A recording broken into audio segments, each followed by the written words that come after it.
जय हिंद साथियों, वंदे मातरम। आप सभी साथियों का एक बार पुनः आपके अपने YouTube चैनल पर स्वागत है। आप सभी साथियों को मेरा प्यार भरा नमस्कार। आप हमारे पीछे देख रहे हैं कि भारतीय अर्थव्यवस्था राष्ट्रीय आय। इससे पहले हमने आपको राष्ट्रीय आय के बारे में बताया था। तो राष्ट्रीय आय का 3 स्रोत होता है, एक प्राथमिक होता है, द्वितीयक होता है, तृतीयक होता है। प्राथमिक में कौन आएगा, द्वितीयक में कौन आएगा और तीसरे में कौन आएगा, ये सारा सेक्टर हमने आपको बहुत अच्छे तरीके से बता दिया क्या है कैसे। इससे पीछे वाली वीडियो में आप जाइएगा तो वहाँ आप देख लीजिएगा। आज हम जो चर्चा करने वाले हैं वो नेशनल इनकम में सबसे पहले हम लोग GDP देखेंगे, ग्रॉस डोमेस्टिक प्रोडक्ट। उसके बाद GNP देखेंगे, ग्रॉस नेशनल प्रोडक्ट। उसके बाद NDP देखेंगे, नेट डोमेस्टिक प्रोडक्ट। NNP देखेंगे, NI देखेंगे और PCI देखेंगे, पर कैपिटा इनकम और नेशनल इनकम। इन सारी चीज़ों को हम लोग देखेंगे। और यहाँ NNP का मतलब हुआ कि नेट नेशनल प्रोडक्ट। तो ये सारा GDP हो गया, GNP हो गया, NDP हो गया, NNP हो गया, NI हो गया और PCI हो गया। ये सारी चीज़ें आज हम बहुत अच्छी तरीके से इसमें समझने वाले हैं। तो अब सबसे पहले हम आपको ये बता दें कि अगर नेशनल इनकम की बात की जाए तो पहली बार जो है NI पहली बार अगर आया था तो सबसे पहले NI पहली बार कब आया था, पहली बार किसके द्वारा लाया गया था। तो सबसे जो पहली बार लाया गया था वो हमारे थे एक व्यक्ति जिनका नाम था दादा भाई नौरोजी साहब। दादा भाई नौरोजी के द्वारा लाया गया था। दादा भाई नौरोजी, ठीक। दादा भाई नौरोजी ने लेकर के आया था। मतलब नेशनल इनकम की अगर बात की जाए तो सबसे पहले ये व्यवस्था किसके द्वारा लाई गई थी, तो दादा भाई नौरोजी के द्वारा लाई गई थी। किस सन में, तो 1867 में, 1867-68 में। अब उसके बाद क्या हुआ था, इन्होंने जो रेट रखा था, प्राइस जो रखी थी वो कितना इन्होंने रखा था, तो ये 20 रुपये रखे थे उस समय। लेकिन बाद में 1931 और 1932 में, मतलब 1931-32 में एक थे वी के आर वी साहब, एक थे VKRV राव थे, एक राव साहब थे।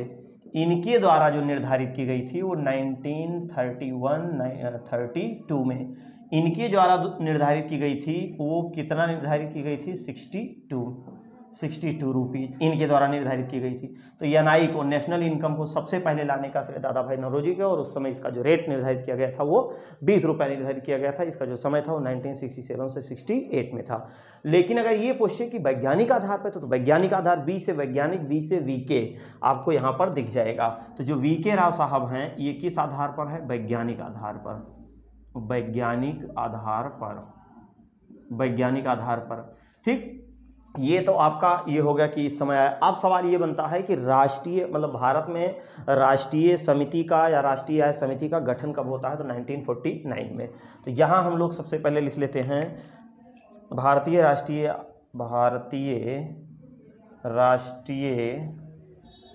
आय समिति का जो गठन हुआ था, समिति का गठन, तो समिति का जो गठन हुआ था वो 1949 में, ये 1949 में, 1949 में इसका गठन हुआ था भारत में राष्ट्रीय आय समिति का। और उससे पहले जो वैज्ञानिक आधार पर था 1931 में 32 तक, उसमें 60 रुपये निर्धारित किया गया। जो सबसे पहली बार लाया गया था वो दादा भाई नौरोजी के द्वारा लाया गया था, उसमें कितना था, 20 रुपया था। तो ये सारा चीज़ इतना आप देख लीजिए। अब इसके आगे हम लोग ये देखते हैं, यहाँ पर थोड़ा सा रेड वाला जो है कलम, चलिए अब यहाँ पर ये देखेंगे कि राष्ट्रीय आय की जो गणना होती है वो किसके द्वारा होती है। तो यहाँ पर हम लोग देखेंगे राष्ट्रीय आय की गणना, राष्ट्रीय आय की गणना। तो राष्ट्रीय आय की जो गणना होती है वो CSO द्वारा होती है, CSO द्वारा, ठीक। चलिए इसमें देखिए जो है कट तो नहीं रहा है। चलिए राष्ट्रीय आय की गणना किसके द्वारा होती है, तो CSO द्वारा की जाती है, CSO द्वारा की जाती है। अब सवाल ये बनता है कि CSO का गठन कब हुआ, तो CSO का गठन 2 मई 1951 को हुआ। इसके गठन की अगर बात करें, गठन तो 2 मई 1951, 2 मई 1951 को CSO का गठन हुआ। और इसका मुख्यालय अगर कहे तो कहाँ है, तो इसका जो मुख्यालय है वो है नई दिल्ली में, ठीक। इसका मुख्यालय कहाँ है? नई दिल्ली में। राष्ट्रीय आय की गणना किसके आधार पर की जाती है? सीएसओ द्वारा। सीएसओ का गठन कब हुआ था? 2 मई 1951 को। अब यहाँ तक तो बात समझ में आ गई, ये सारी चीज़ें हो गई, क्या है कैसे है। अब हम लोग ये देखेंगे कि जीडीपी क्या है, जीएनपी क्या है, एनडीपी क्या है, एनएनपी क्या है, एनआई क्या है, तो पीएसआई क्या है, पर कैपिटा इनकम। तो जैसे मान लीजिए जीडीपी की बात करें, जीडीपी जो है वो हमारे भारत की जो भारतीय सीमा है, राजनीतिक सीमा है, भौगोलिक सीमा नहीं, राजनीतिक सीमा। तो भारत की जितनी राजनीतिक सीमा है, तो हमारे भारत की राजनीतिक सीमा के अंतर्गत चाहे वो भारतीय कंपनी द्वारा किसी वस्तु का उत्पादन किया जाए या फिर कोई विदेशी कंपनी हमारे भारत में आकर के कोई वस्तु का उत्पादन कर रही है, तो इसी कुल उत्पादन को ही हम लोग क्या कहते हैं? जीडीपी कहते हैं। तो यहाँ जीडीपी की एक परिभाषा कर सकते हैं कि किसी देश की घरेलू सीमा में, यहाँ हम लोग लिख सकते हैं एक लाइन में, तो जीडीपी के बारे में अगर, जैसे ये है आपका जीडीपी, ठीक, जीडीपी इसकी परिभाषा आपको बता देते हैं सबसे पहले। तो आइए हम लोग देख लेते हैं क्या जीडीपी। आप देख रहे हैं जीडीपी की परिभाषा, गुड्स डोमेस्टिक प्रोडक्ट, सकल घरेलू उत्पाद। अभी आगे हम लोग बताएंगे क्या है कैसे है। किसी देश की घरेलू सीमा में एक वित्तीय वर्ष में उत्पादित अंतिम वस्तु एवं सेवाओं का जो मौद्रिक मूल्य होता है, उसी पर ही निर्धारित किया जाता है आपका क्या? जीडीपी। अब जैसे जीडीपी के लिए 4 चीज़ होनी चाहिए। सबसे पहला क्या है कि वो 1 वर्ष के अंदर होना चाहिए। अब 1 वर्ष के अंदर, दूसरी चीज़ राजनीतिक सीमा के अंदर, जैसे मान लीजिए ये आपका इंडिया है, ये है भारत, भौगोलिक सीमा इसमें नहीं आएगा, इसमें केवल और केवल राजनीतिक सीमा ही आएगी। ये है आपकी इंडिया, ये इंडिया है, ठीक। अब उसमें देखिए कि समुद्री सीमा मान लीजिए यहाँ तक है, इधर आपका समुद्री सीमा है। अब ये तो भाई इधर पाकिस्तान है, इधर चीन, नेपाल, भूटान, म्यांमार, फलाना धमाका है। तो हमारे देश के अंदर, ठीक, जैसे 1 वर्ष के अंदर जो भी उत्पादन हो रहा है हमारे भारत में, चाहे वो हमारे भारतीय कंपनी द्वारा उत्पादन हो रहा है या फिर विदेशी कंपनी द्वारा, जिसके भी द्वारा, तो वो सारा उसका जो अंतिम मूल्य होता है उसी पर निर्धारित होता है, राजनीतिक सीमा के अंदर होना चाहिए, ठीक। 1 वर्ष की गणना करता है, अंतिम मूल्य पर निर्धारित होता है। जैसे मान लीजिए है समोसा, अब समोसा जो है वो कच्चा माल है, फिर उसके बाद आलू वगैरह है तो कच्चा माल है, फिर आप वहाँ से लाएंगे उसको, उसन फुसन के फिर बनाएंगे, फिर जाके उसको तलेंगे, तो तलने के बाद जो है तब उसका आप अंतिम मूल्य निकालते हैं। ये नहीं है कि जो आलू का अलग लिए, तेल का, कढ़ाई का, सबका जोड़ करके जीडीपी, नहीं। जीडीपी का मतलब अंतिम मूल्य। जैसे ये मार्कर बन गया, अब इस मार्कर में ये पेंट लगा है, हाँ, प्लास्टिक लगी है, इसके अंदर इंक भरी है, तो सारा सब कुछ कोई भी वस्तु बन के तैयार हो जाती है तो उसके अंतिम मूल्य पर, तो ये अंतिम मूल्य पर निर्धारित। तो अब उसमें वस्तु एवं सेवाओं को भी शामिल किया जाता है। और देखिए वस्तु क्या है, वस्तु जैसे ये क्या है, मार्कर है, आपने पैसा दिया, ये मार्कर मिल गया, आप फीस जमा किए, आपको शिक्षा मिल गई। तो आप देखिए, अब आपको मिला लेकिन आपको एहसास नहीं हो रहा है, तो ये है सेवा। सामान मिल गया, वस्तु। किसी ट्रेन पर आप बैठ के गए, दिल्ली से मुंबई चले गए, ये क्या है, आप सेवा है। भारत से कोई प्लेन उड़ा, दुबई चला गया, उस पर बैठ के चले गए, उसके लिए पैसा दे दी, ये आपका सेवा है। मतलब जो किसी पैसे के बदले कोई एक अंतिम मूल्य होगा, उस मूल्य के बदले जो आपको सेवा मिल जाए वो क्या है ना, वो जो है आपका सेवा आ जाएगा। बस मतलब सामान, ठीक। गिरगिटान जो है अंदर, गिरगिटान की तरह जो है पार्लर में जाए और परिवहन के पार्लर से निकल आवे, तो ये क्या है, सेवा वहाँ हुआ। डॉक्टर के यहाँ गया, इंजेक्शन पहुँच दिया, पैसा दे दिया, कुछ आप लेके नहीं आए, थी सेवा है। तो वस्तु एवं सेवा को इसमें शामिल किया जाता है। ये 4 इसके बिंदु होते हैं। अब दूसरी चीज़ ये है कि जीएनपी किसे कहते हैं, किसी देश द्वारा एक वित्तीय वर्ष में उत्पादित। अभी इसका पूरा हम आपको बहुत अच्छे से समझा देंगे निकाल के।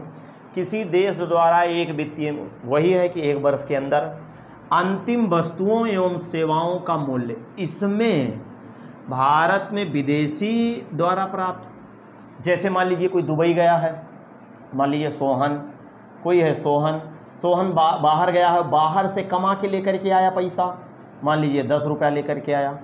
भारत में कोई टाटा कंपनी है, वो मान लीजिए 100 रुपया तैयार की है। तो इसमें देखिए भारत में विदेशियों द्वारा मतलब हमारे भारत का कोई विदेश में आदमी गया है और कमा के भारत लेकर के आ रहा है, प्राप्त आय को क्या किया जाता है, घटाया जाता है। जबकि भारतीयों द्वारा विदेशों विदेश में प्राप्त आय को जोड़ा जाता है। तो यहाँ हमारे भारत के अंदर जो भी कंपनी है वो जितने पैसे का उत्पादन कर रहे हैं उसको यहाँ घटाया जाएगा, और ये जो सोहन बाहर कमाने गया है इसके पैसे को लाके जोड़ा जाएगा, और हमारे भारत की जो भी कंपनियाँ होंगी, हमारे सकल घरेलू, हमारे सकल डोमेस्टिक, ग्रॉस डोमेस्टिक, जो हमारे अंदर घर के अंदर जो चीज़ उत्पादन हुआ रहा, मतलब हमारे देश के अंदर, और ये सोहन जो कमा के लाया, इन दोनों को जोड़ दिया जाएगा और उसको घटा दिया जाएगा। अभी फार्मूला पे आपको बता देंगे। एनडीपी और एनएनपी, देखिए यहाँ जीडीपी था तो जी के स्थान पे एन लग गया, और जीएनपी था तो जी के स्थान पे यहाँ एन लग गया, बाकी एनएनपी हो गया, एनडीपी हो गया। ये क्या है? मूल्य ह्रास, डिप्रिसिएशन है। दोनों में मूल्य ह्रास को क्या किया जाता है? घटाया जाता है, जिसे वस्तु टूट फूट गई। तो अभी आपको इधर हम बता दे रहे हैं।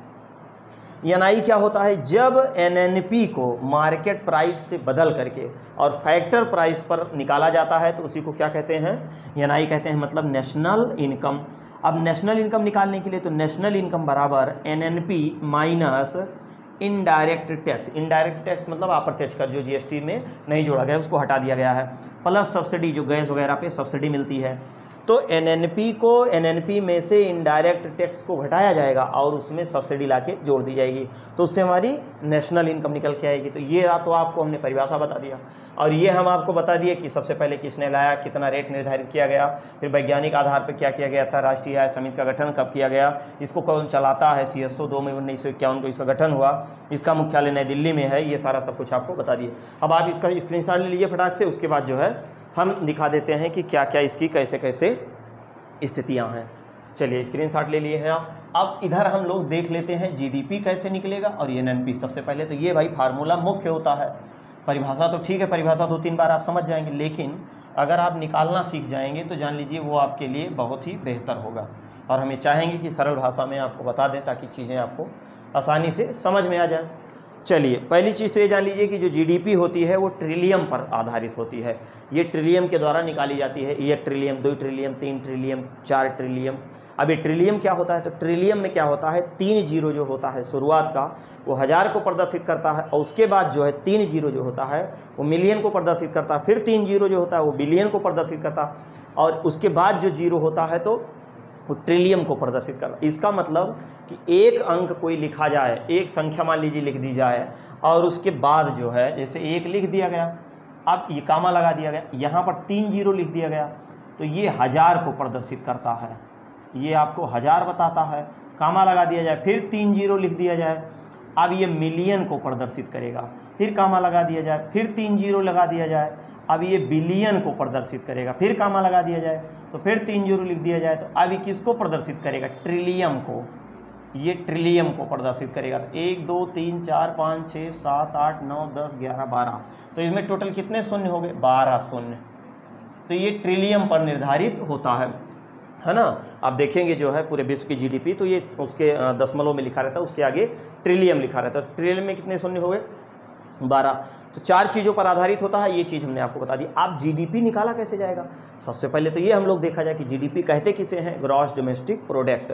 जीडीपी जब हमारे भारत की, अगर जीडीपी हमारे भारत नहीं बल्कि किसी भी देश की अगर जीडीपी बेहतरीन है तो कोई दूसरा देश भी इन्वेस्ट करने के लिए आएगा, अरे यार वहाँ का मामला सब फिट है। अगर जीडीपी डाउन हुई तो आपके भारत में या हमारे या और भी किसी देश की जो भी विदेशी कंपनियाँ होंगी वो सब भागना शुरू कर देंगे, उठाओ डेरा डम्बर, अब यहाँ से मिलने वाला कुछ नहीं है। तो आइए हम लोग सबसे पहले जीडीपी देखते हैं।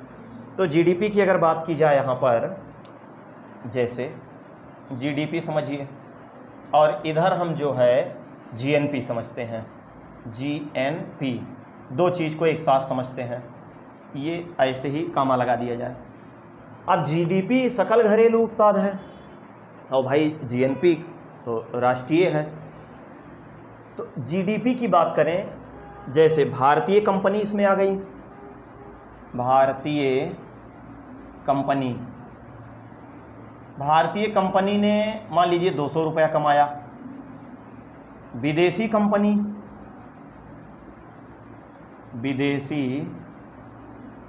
ने मान लीजिए 100 रुपया कमाया।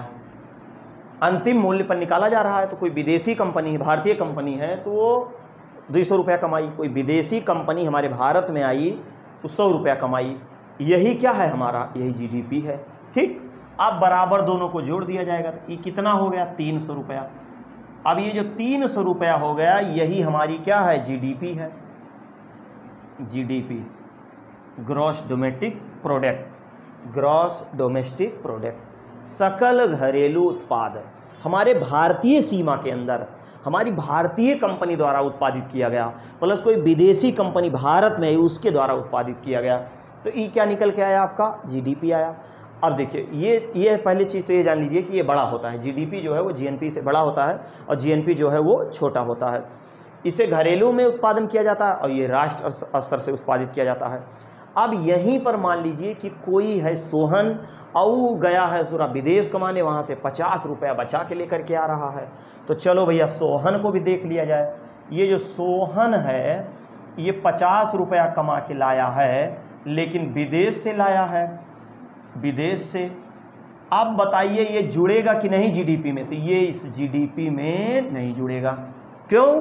क्योंकि ये जिस देश में काम करने गया है उस देश की जब जीडीपी में वो जुड़ चुका है तो यहाँ की जीडीपी में वो नहीं जुड़ेगा। तो अब उसमें क्या होगा, तो अब हमें जीएनपी जानने के लिए क्या होगा, तो जीएनपी जानने के लिए सकल राष्ट्रीय उत्पाद ग्रॉस नेशनल प्रोडक्ट, इसमें हम लोग देखेंगे कि ये तो सबसे पहले हाँ राष्ट्र के काम में वाली चीज़ अगर है तो जीएनपी है, लेकिन राष्ट्र के उत्पादन की अगर बात करें घरेलू उत्पादन में तो आपका जीडीपी है।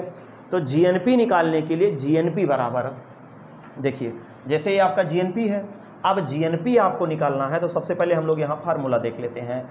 तो जीएनपी बराबर आपको जीएनपी निकालना है तो सबसे पहले हम लोग क्या लिखेंगे जीडीपी, जीडीपी प्लस जोड़ेंगे विदेशी आय, विदेशी आय, विदेशी आय माइनस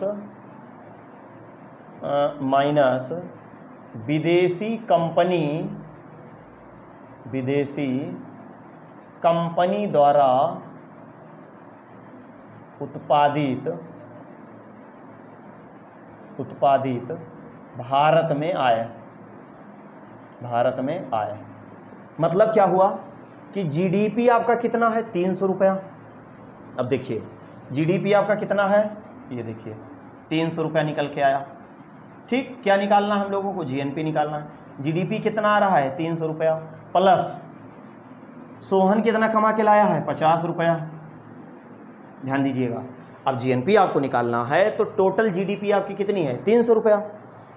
जोड़ेंगे क्या आप, सोहन की आय कितना कमा के लाया है 50 रुपया, विदेश की जो कंपनी हमारे भारत में थी वो 100 रुपया कमाई थी।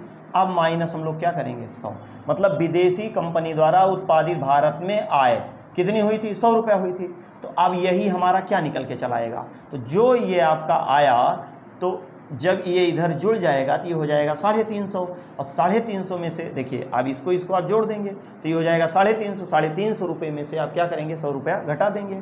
तो यहाँ पर हम लोग 350 माइनस 100, अब ये जो बराबर निकल के आ रहा है ये निकल के आ रहा है कितना 250 रुपया।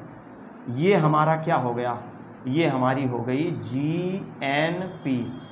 जीएनपी किसी देश द्वारा एक वित्तीय वर्ष में उत्पादित अंतिम वस्तुओं एवं सेवाओं का मूल्य होता है। क्लियर हो गया।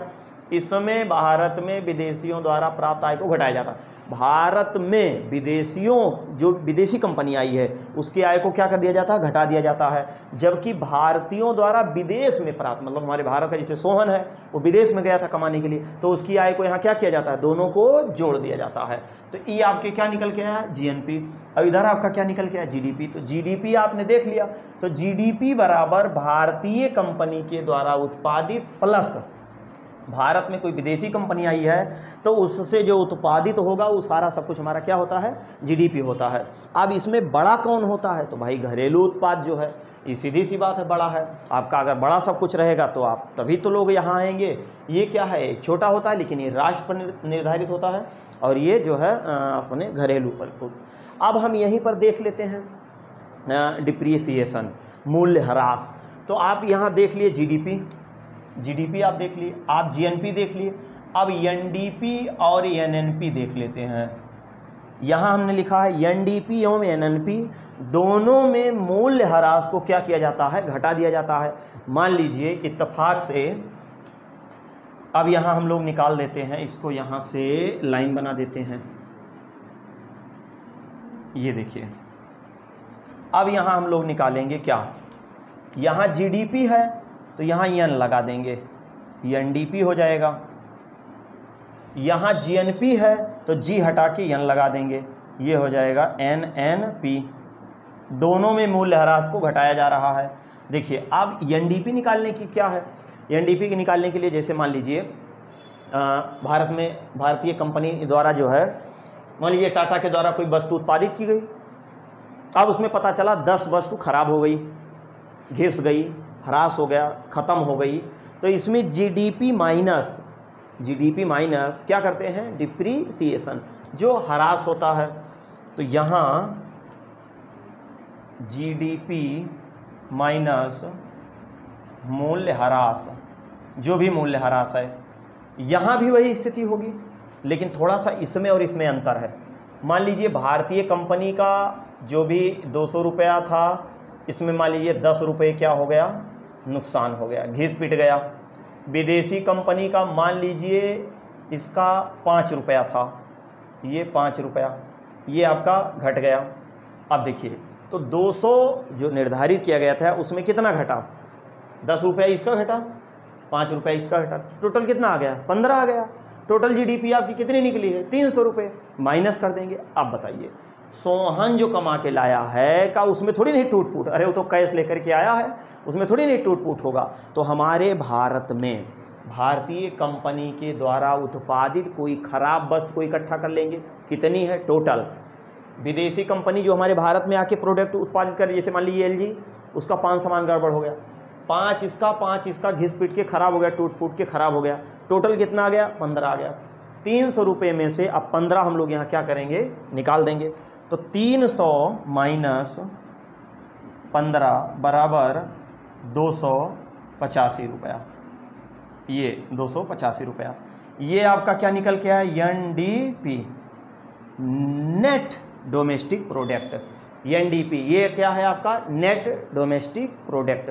अब ये जो नेट डोमेस्टिक प्रोडक्ट है, इसको डिप्रिसिएशन या ह्रास, मूल्यह्रास, नुकसान को घटाने के बाद, लेकिन यहाँ कैसे निकलेगा, इसके लिए क्या निकालना है, इसके लिए सबसे पहले तो इसके लिए जीएनपी माइनस डिप्रिसिएशन। तो जीएनपी, एनडीपी निकालने के लिए जीएनपी माइनस मूल्यह्रास। अब देखिए यहाँ कितना है, जीएनपी आपकी कितनी निकल के आई है, 250। जीएनपी निकल के आई है आपकी 250, बहुत ध्यान से सुनिएगा, 250।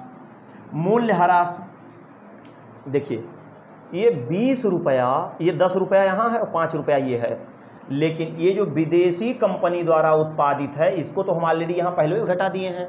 तो जब हम इसको घटाए हैं तो ये 5 रुपया यहाँ नहीं घटेगा, यहाँ केवल और केवल आपका 200 में से जो 10 सामान गड़बड़ हुआ था वही 10 ही यहाँ से घटेगा। तो जब वो 10 यहाँ से घट जाएगा तो ये हो जाएगा 240। ये आपका क्या आ गया, 240। ये आपका निकल के आ गया NNP, net national product. Net national product, तो जो नेट नेशनल प्रोडक्ट होगा उसमें से, जैसे 300 रुपये मान लीजिए आपकी जीडीपी थी, तो इसमें तो भैया दोनों ये जुड़ा है ना, लेकिन केवल और केवल जो है इसको माइनस किया गया है। तो जब ये आपकी विदेशी कंपनी के द्वारा उत्पादित ये माइनस हो गया है, तो अब ये थोड़ी नहीं यहाँ माइनस होगा, क्योंकि उसी के साथ वो हट गया है। तो चाहे टूटे, चाहे फूटे, चाहे ख़त्म, जब ये मार्करवा हम उठा के समुद्र में फेंक देंगे तो ये चाहे घिसा रहे चाहे नया रहे, उससे मतलब नहीं है। तो एनएनपी का मतलब ये हुआ कि जो मूल्यह्रास होगा उसको जीएनपी में से घटा देंगे। बस इतना ध्यान देना है कि जो भारतीय प्रोडक्ट की जो भी जितनी भी प्रोडक्ट हैं, वस्तु हैं, जब वो खराब होंगे उन्हीं को हटाया जाएगा। हम लोग देख लिए, जीडीपी देख लिए, जीएनपी देख लिए, एनडीपी देख लिए और इधर एनएनपी देख लिए। तो यहाँ आप देख लिए जीडीपी हो गया, जीएनपी हो गया, एनडीपी हो गया, एनएनपी हो गया। अब एनआई क्या होता है, नेशनल इनकम की बात। देखिए एनआई में हमने आपको क्या बताया है कि जब एनएनपी को मार्केट प्राइस से बदलकर और फैक्टर प्राइस पर निकाला जाता है तो उसी को क्या कहते हैं, एनआई, नेशनल इनकम कहते हैं।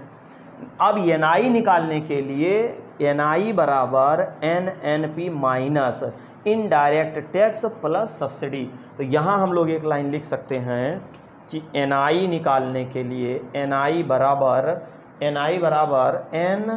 NNP माइनस अप्रत्यक्ष कर इनडायरेक्ट टैक्स, अप्रत्यक्ष कर प्लस छूट मतलब सब्सिडी,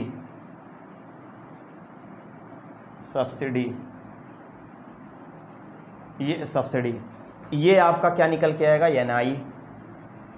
ठीक, ये NI आपका निकल के आएगा। अब उसके बाद PCI, ये पर कैपिटा इनकम। तो ये जो है इतना सारा चीज़ हम लोग यहाँ देख लिए। अब इसके आगे वाले वीडियो में हम लोग देखेंगे क्या नॉमिनल GDP किसे कहते हैं, रियल GDP किसे कहते हैं, PP GDP किसे कहते हैं, GDP को मार्केट प्राइस पे कैसे निकाला जाता है, फैक्टर प्राइस पे कैसे निकाला जाता है ना। और PCI के बारे में, पर कैपिटा इनकम मतलब PCI बराबर NI बटे कुल जनसंख्या, है ना। पर कैपिटा इनकम PCI क्या है, कैसे, ये सारा सब कुछ जो है इसको अगले वाले वीडियो में लेकर के आएंगे। तो हम ये चाहेंगे कि आपका वीडियो बड़ा ना हो। तो आपको हमने GDP अच्छे से समझा दिया है, GNP के बारे में बता दिया, NDP के बारे में, NNP के बारे में, और इनकी सबकी पूरी परिभाषा हमने आपको बता दिया। अब अगले वाली क्लास में जो आपका आएगा वो नॉमिनल होगा, रियल होगा, PP होगा, GDP होगा, PCI होगा, ये सारा सब कुछ जो है अगले वाले वीडियो में। तो आराम से इसका स्क्रीनशॉट ले लीजिए जो है। मिलते हैं नेक्स्ट वीडियो में, तब तक के लिए जय हिंद, वंदे मातरम। आप सभी साथियों को बहुत बहुत प्रणाम।